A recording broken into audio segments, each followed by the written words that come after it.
Joining me now at the desk today, former NBA players Stephen Jackson and Dante Jones, former NBA champions, by the way, Stephen Jackson and Dante Jones, plus NBA insider, so awesome to have you here, from The Athletic, Shams Charania. Did I get that right, Shams? Yes, sir. You nailed it. Shams bombs are the best thing in NBA reporting.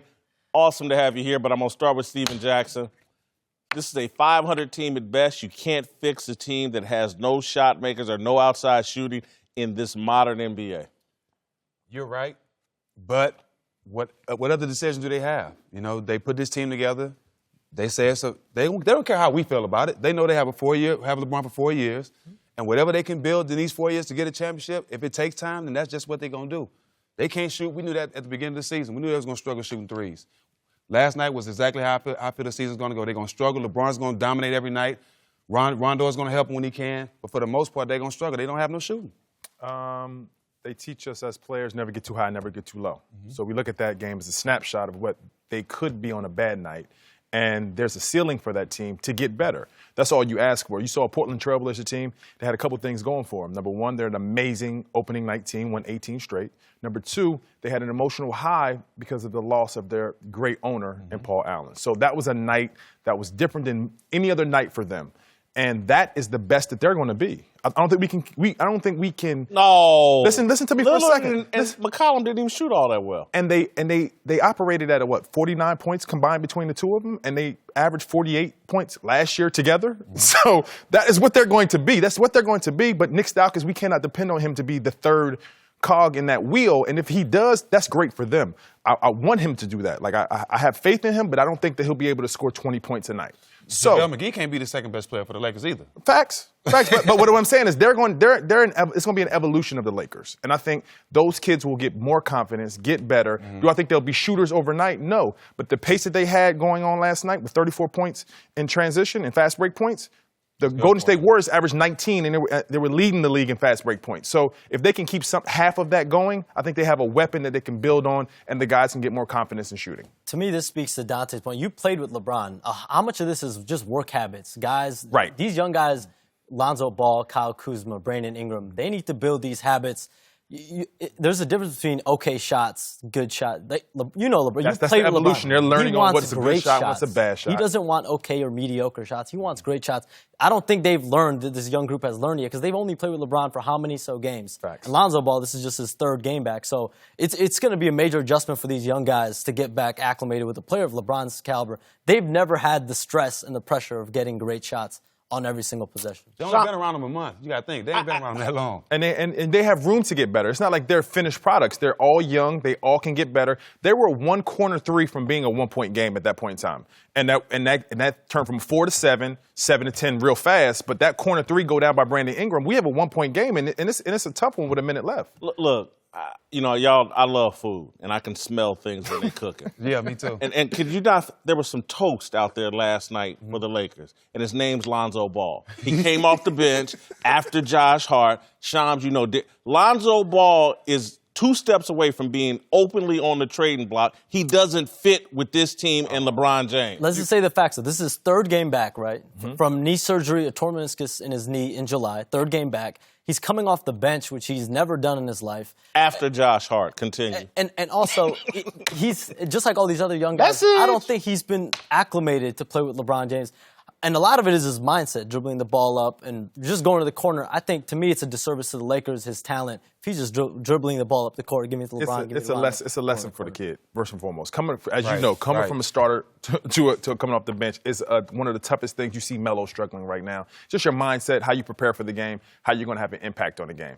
However, this is not something that these guys can't get through. Like this is just a part of basketball, and it's a part of basketball to be able to grow and get better. And I think these guys are going to be able to do that. Lonzo Ball does not fit with LeBron James.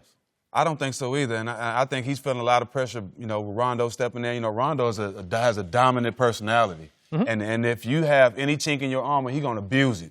He going to exploit it. So on and off the court. On and off the court. So if you're not tough enough, you can't even back up Rondo because Rondo expects a lot from himself, and I'm sure he expects a lot from his backup. But why do we act like this is what is going to have to be, that there's a trade clause that this is the end of the year? Like this team is not a finished product. And I think not at all. That's why they have a president in Magic Johnson. Lonzo Ball also transcendent talent. Like Dante said, you can't just give up on. Right. Look, Whoa. Number This is 2 2018. In 2017, they used to call him a transcendent talent. Then we got a year's worth of work from him. He's not a transcendent talent. I'm so tired of this. We thought that when he was at UCLA. He's not that. But that's why you have a GM. And the Cleveland Cavaliers, before they went to the finals, what they had to do, when they got shooting, defense, they got J.R. Smith, Iman Shumpert. When they got Channing Frye, next they're in the finals. Going to get shooting is not that hard, especially when you have young assets that can be something and have the potential to be a great player. You still see Lonzo as a transcendent talent? I think if you put him in the open court, put him in pick and rolls, the worst thing he can do is dribble the ball up, give it to LeBron, give it to Rondo, and just go to the corner. And even in their what bench happens on the lineup, other end when they put him in pick and roll? The guy's a bad defensive player too. I thought he was good defensively last year. I don't know what you guys said. I don't feel he's all that they cracked him up to be, but he's still an NBA player. He's a professional player by far. All right, there was something else interesting that went on last night, and this is why I love to call LeBron Hollywood James. They mic'd him up last night, and I got to be honest with you. I loved it. I thought it was great, but it was a hell of a performance. Oh my! I mean, it was. It was a hell of. He knew he was mic'd up. He said all the right things. It was very impressive, but it was. I've heard it on every team. Pacino and them going, hats off, man. Hats off. Listen, when you get... I've heard those same words on every team from different stars. So this is not acting. This is really him. And so, and again, I don't know. You guys can definitely correct me. The thing of, and it was perfect. It was beautiful. It warmed my heart. Stay down until your brothers come over and pick you up. I've said that before. He's teaching how to be a great team, and that's one of the lessons that I had the ability to learn in college because I had a great leader in Coach K, but you teach them how to rely on each other and how to be a unit. Mm-hmm. All the shots will go in. Shot making is what happens just naturally once you relax and have fun with the game of basketball. But the habits to be a good teammate and be a great team, you learn those on the fly, and he's teaching as he's playing, which he knows that's his responsibility as being the head of the Lakers right now. I got lucky to play for San Antonio early in my career, and that's why I learned it. So that helped me have a long career, learn how to be a great teammate. I think Tim Duncan named me ultimate teammate. Knowing how to be a great teammate, that it spreads through the team. Yeah, it spreads through the team. And when you start playing for each other, that's when you start winning and having success. I got to say, as a sports fan, it surprised me last night. Is that part of NBA culture? You stay down until your teammates run over. Great teammates do. Yeah, that's you what fall great down, teammates don't and even great get up. teams We come and do. get you. That's just how it goes. Because it's a lesson in that. You rely on your brother to pick you up when you come down. You never have to do it on your own. Once you see the great teams, they rush over to a guy when he gets knocked down, when he's falling out of bounds, because that's that team camaraderie. That's that leadership capabilities that he's trying to. That military mentality. No, let's say never leave a man behind. That same attitude on the court. Shams, you're a journalist like I used to be years ago. Used to be? Yeah, used to be years ago. I'm a television Evolution, talker now. growth. Yeah, you're a journalist. And so, did you hear any of that? Did you watch the game on television? Yeah, I was watching it. Did you hear any of that mic'd up? Did it make you cynical at all, or did you think that's just authentic LeBron James? I think LeBron is going even above and beyond to set the culture on this team. I think that was part of the reason why a major reason why he had an appeal to join the Lakers is he can set his own culture here. Dante, how many times did you hear that from, and how much was that a part of your guys' culture on those Cavaliers teams? It was a part. That's a part of him. That's him. That's what you get when you buy him. You buy that mentality, and that's something he's learned over time. I don't think he was. That was God given.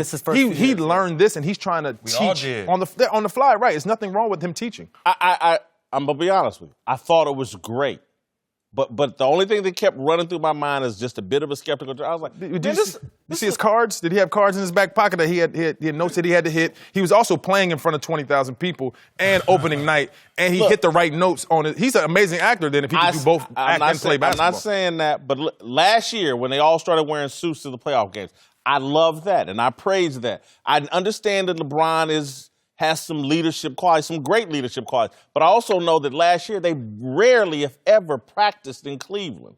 And how he's out here, and they say he's practicing hard and he's doing all this. And so I'm just wondering, is this authentic, or is this like something new here? You 'Cause they rarely didn't practice at last the year. end of the But season. He just said he's going over and beyond. He has to. You have to with these young guys. You know, he's just doing a little extra. He has to. These guys are all 19, 20, 21. I mean, they've never been exposed anything. LeBron's big-time exposure. As long as they're impressionable y'all and accepting of this stuff, then they'll be on a great trajectory. Dante, and I know you played in Cleveland, you weren't on the team last year, but I can remember like Isaiah Thomas last year saying, damn, we never practiced when I got to Cleveland. We never Because practiced. by the time he got available to play, they were on that. We have so many games. We have to get off our feet. But you practice at the beginning of the season. And when you have older players, you have to take that time off a little bit and not practice up and down, which is what he needed to get himself going. He was thinking in a Hell of a performance. selfish. Authentic, fake, whatever. It was a hell of a performance. I loved it. It was great, LeBron. Hats off to you, brother. Stick around.